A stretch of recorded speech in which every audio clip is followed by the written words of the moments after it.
folks. Welcome back to the Cartoon Show. Man. Oh, man, oh, man, oh, man. Today's a pretty big day for me, guys.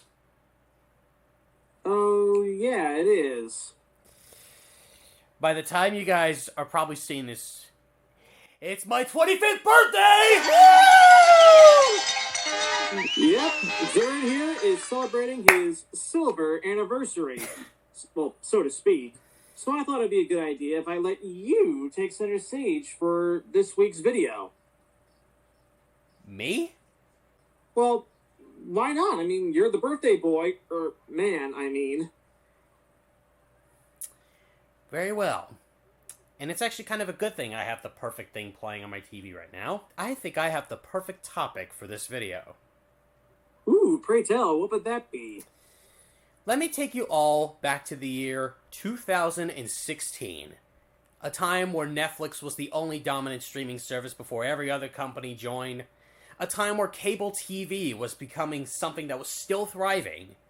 It was that year when I was at my uncle and aunt's house, and I saw something on the TV for the very first time. It would slowly become my all-time favorite Clarence episode. As a matter of fact, in November, that one's turning 10, just like Clarence is 10. I think I know which episode you're talking about. Of course, I'm talking about none other than Birthday. However, this isn't going to be a review. Things are going to get a little bit twisted this time. Oh yeah, that's right. A few months ago, because Colin and I were on the video call, we were just doing all this random stuff, and I believe I was on my phone at the time, and then I was doing some research, and I'm like, what the heck is this? Tim Rauch actually posted a storyboard. So, instead of doing it the old-fashioned way, I thought it would be fun to do something called What We Didn't See. When we saw the storyboards, we noticed that there was an awful lot of stuff that was cut from the finished episode. You'll talk, and I will listen. It was completed on July 14th of that year, meaning that about 4 months would pass from the day that the actual episode would air in November. But it actually starts where the party actually takes place, because in the final version, we actually got to see all the preparations and stuff. But we didn't get that in the storyboard, so I'm assuming they didn't come up with a good plot with that at the time? Maybe because Tim Rauch shared only, a portion of the episode, not the entire thing.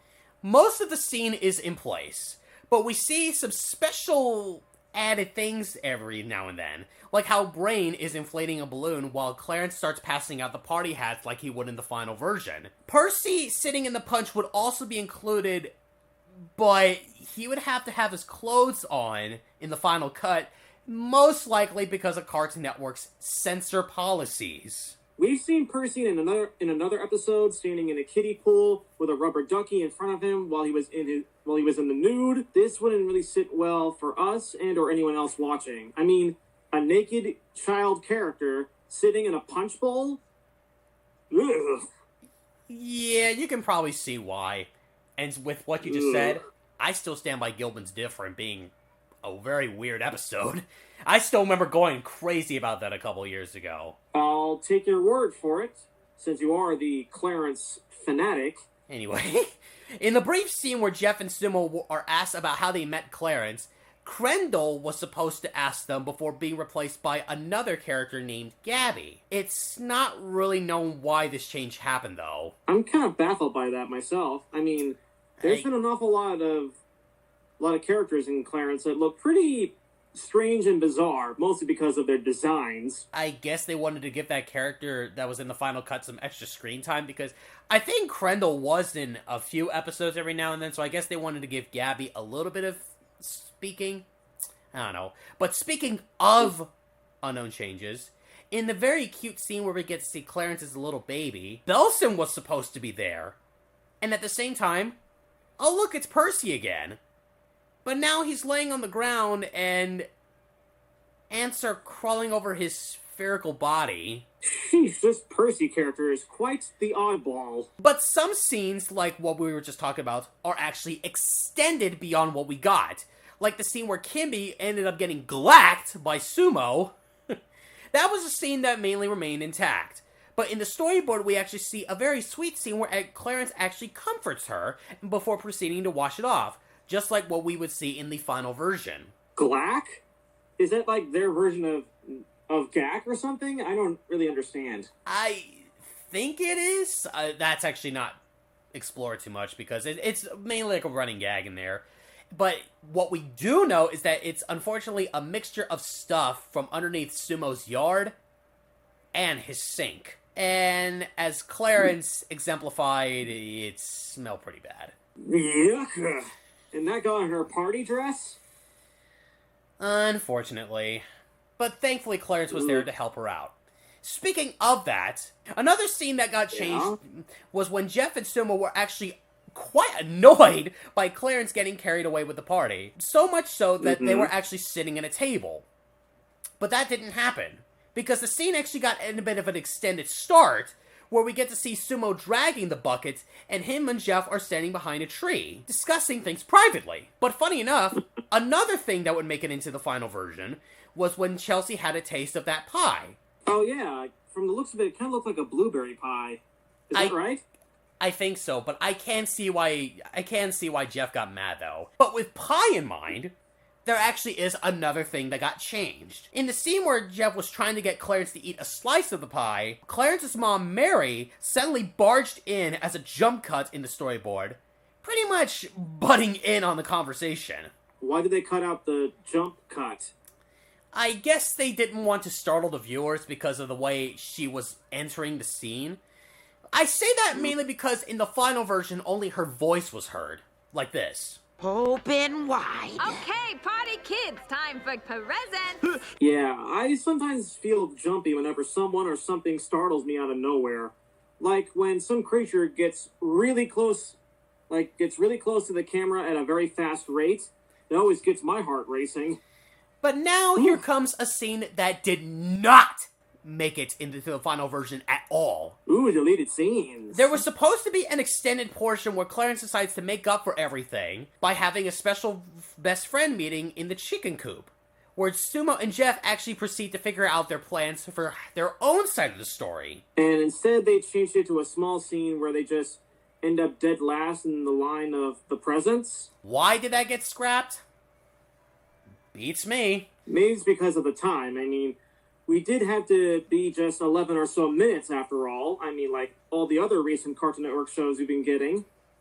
Speaking of the presents, since you brought that up, we were supposed to have a full shot of Clarence, in a certain outfit that I'll explain more of later, opening presents left and right, but it was trimmed down to the scene that we got in the final version. But after something, Sumo and Jeff left in the final cut. That scene still is included, but instead of happening after that, it's actually after the presents, and they were inside the chicken coop that I mentioned earlier instead of watching this particular thing in annoyance. That leads to another thing that was also kind of extended. In the final version, we saw a very brief close-up of his face realizing the mistake. In the storyboard version, Clarence realized it, and he's hoping to find them, but he realized his mistake for a lot more few seconds than in the final version. Yeah, it kind of felt abrupt that when that scene just stopped out of nowhere. But for an extra gag of that scene, a close-up of the chicken coop was also supposed to be there, with the chicken doing what it does best. Clucking noises, of course. Oh, believe me, I can definitely do chicken noises. Watch this, folks. I'm a pretty good animal impersonator, folks. But now here's another thing that appeared in very briefly in the final cut. She even has pants! Did you see that? Look at that! A piece of tape on Chozo the Clown's outfit. Something that was never explained. Yeah, what was up with that? Was it supposed to be there? Well, after 10 years, I think we finally have the answer. Chozo, who is actually Chad, was performing a very funny dance to keep everyone entertained while Clarence was looking for his buddies. So, what went wrong? BAM! He accidentally ripped it from shaking his behind too hard. I guess he literally danced his butt off there, huh? Yikes! And Mary was cheering for that? Either that, or just being supportive for him. Oh, good grief. Well, speaking of that silly clown, instead of Chad being engulfed in flames for a hysterical ending that we got in the final version, the ending was supposed to be him accidentally stepping on Sumo's glass bucket and colliding his face onto the birthday cake with the whole table falling on top of him. Youch! But thankfully, everyone's laughter brightened his day, and I guess that's something he truly missed about it. For a second there, I was getting pretty worried about that. but I guess they changed it for a more hysterical ending rather than just a cake splatter in the face. Even though I have seen some people stick their whole face in a cake before. Maybe because that gag got overused. But now, here comes the part that I saved for last. The completely hysterical scene of what I like to call Clarence the Donkey, thankfully for me, is included. Because that scene was very, very, very funny when I first saw it. But it's drastically different in the storyboard. Different? How can it get any different? As we saw in the final version, it was a board game called Ding Dong Donkey. In the storyboard, I can't believe I'm going to be saying this, the tail was actually strapped to a piece of tape. And for extra laughs, Clarence was supposed to say something to break the fourth wall, saying something about his own tushy right at the viewer. Oh my.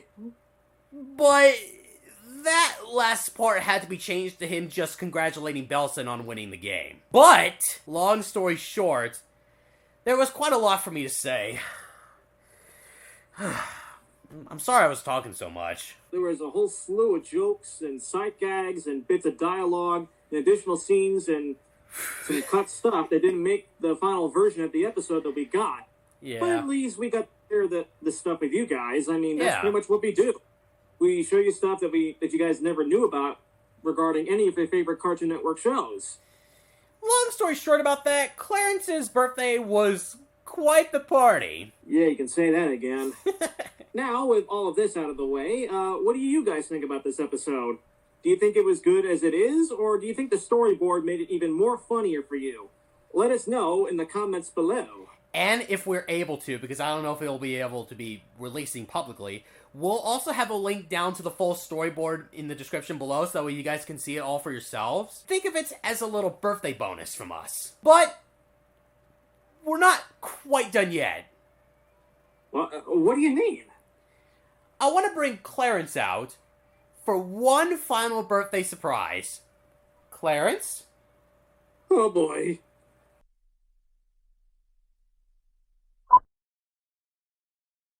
El burro es muy travieso y menea su trasero.